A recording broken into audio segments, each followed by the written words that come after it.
the beginning there was nothing but chaos, and out of the chaos came Gaia, Mother Earth. But she was lonely, all on her own, with no one to play with, so she created Uranus, the heavens, and every night Uranus would come down and play with Mother Earth. And they had lots and lots and lots of children.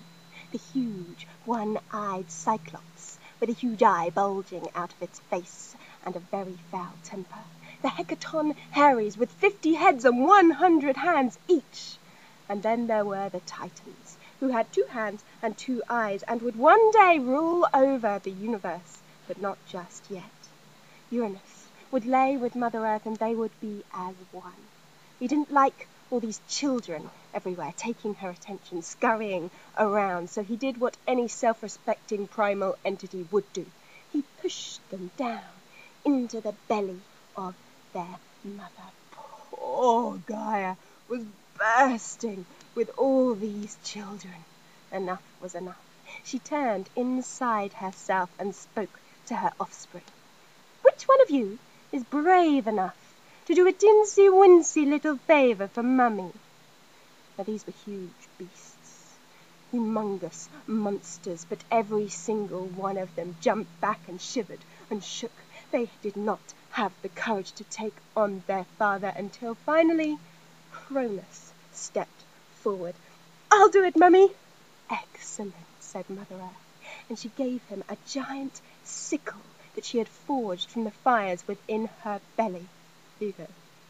Cronus took the sickle and made his way up to the surface, suddenly realizing what he had to do. When he got to the surface, he jumped behind a bush and hid, and waited for his father, who came with the night. Cronus crept out from behind that bush, and with one fell swoop, he cut the tie that held the heaven and the earth together. The member went flying off into the sea. Blood spurted out from it. Came giants, nymphs, furies, where the foam from the phallus on the water was rising. Out came Aphrodite, goddess of love. Hello, Daddy. Uranus was floating away from Mother Earth. Never again would they be at one. Before he left, he looked down to his son Cronus and said, "Be warned. You will be displaced by your children, as I have been displaced." And then he was gone, and Cronus took his place as ruler over heaven and earth.